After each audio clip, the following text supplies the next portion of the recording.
Samantala, 2 chartered flights ang inaayos ng pamahalaan para sa repatriation ng mga Pilipinong naiipit sa kaguluhan sa Middle East.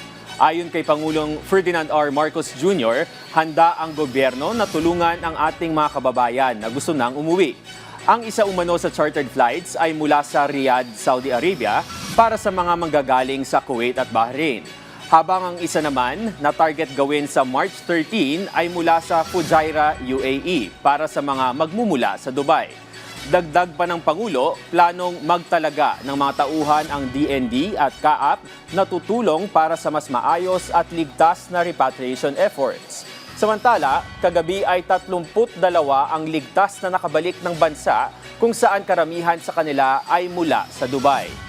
Giit ni DMW Secretary Hans Leo Kakdak, naghanap ng paraan ang pamahalaan para mailikas ang nasabing mga Pilipino dahil nananatiling limitado ang airspace mula sa kanilang mga pinanggalingan.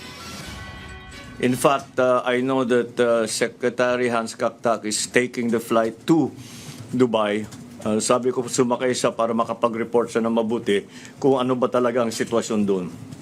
And he will be doing that. Ang nabuksan pa ay there's now a land border crossing from the UAE and from Israel. That will be arriving tomorrow respectively. So may isasakay din natin yan sa mga eroplano. So galing Israel, UAE, puro land border crossing, Oman. A group from UAE is arriving tonight. The Israel group of 16 tomorrow night naman.